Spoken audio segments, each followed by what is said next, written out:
hakuna masheds, hakuna magetros. Takutanga kuzo tabura, vura, hakuna ma-public toilets, hakuna ma-storage, ongoramba attitude. This is the second edition of the Zimbabwe Electoral Commission Chairperson's weekly brief with the media, which is an invention of mine. We are, however, disturbed by malicious allegations that the voters' roll issued to stakeholders is fake. The Zimbabwe Electoral Commission is of the view that such allegations are deliberately meant to cause alarm and despondency among the generality of the Zimbabwean populace. The public is being advised that the voters' roll being distributed by the Commission is authentic. We are issuing a roll which is analyzable and searchable.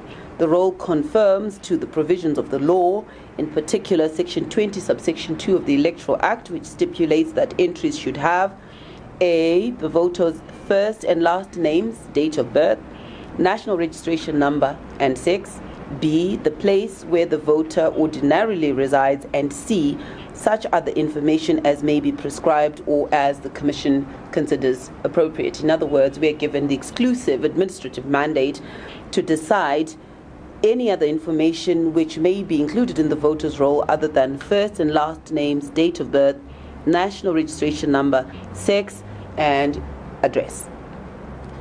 Following threats by some unscrupulous individuals to track down our registered voters door to door, the Commission would like to advise that it has, on legal advice, decided not to issue the voters' roll with photographs in an effort to protect voters. The right to access to information which is enshrined in the Constitution does not trump the right to privacy, which is equally enshrined in the Constitution. However, we will print the voters' rolls with photographs for every polling station for use on polling day. Section 20, subsection 5 of the Electoral Act states that in the event of any discrepancy between an electronic copy of a voter's and a printed copy of a voter's roll, the latter shall be deemed to be the authentic record of the voter's roll. In other words, the hard copy shall be deemed to be the authentic copy. We would therefore like to dismiss allegations that the consolidated voters' roll is fake because it does not contain voters' photographs. The Zimbabwe Electoral Commission advises all stakeholders who are unable to navigate through the voters' roll to contact the Commission for assistance instead of casting aspersions on the same. Our ICT department is on hand to assist those of us who might be challenged in that department. The law allows the Zimbabwe Electoral Commission to administer postal voting to members of the disciplined force or electoral officers on duty on election day, as well as government officials and their spouses on duty outside Zimbabwe on election day. People who may take part in the postal voting shall be registered voters on the roll for that constituency. So unfortunately what that means, and particularly in line with the Constitutional Court decision that people in the diaspora who were not registered to vote may not participate in the vote, what that means is that those of our citizens who are at our diplomatic missions, unless they came home and were registered to vote, they will not be able to exercise their right to the postal vote either. Applications for postal voting should be addressed to the Chief Elections Officer using a prescribed form signed by the applicant and accompanied by a certified copy of the voter's national registration certificate.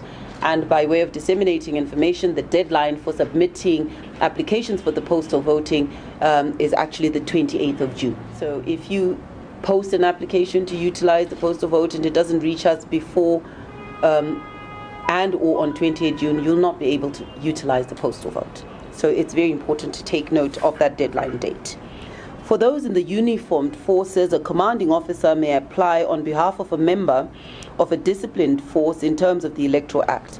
A head of ministry, head of department, or head of station, or the head of the Zimbabwe's embassy or diplomatic or consular mission in the foreign country may apply on behalf of their employees. The Commission has already held meetings with the affected stakeholders, and a workshop to train those who will administer postal voting is actually currently underway this week.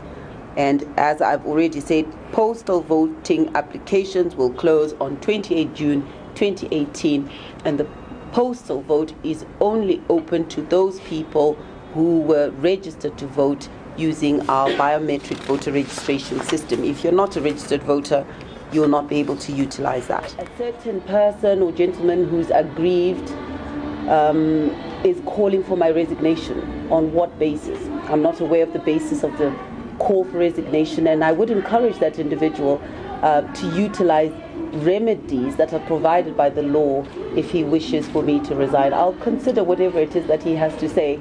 He probably has something that he feels that has been aggrieved, or he's aggrieved by something, but I ordinarily don't respond to what individuals say, and I would welcome a written application for my resignation and the basis for calling for my resignation. And I will then respond once it has been formalized and put to me in writing. Names which have not been decrypted.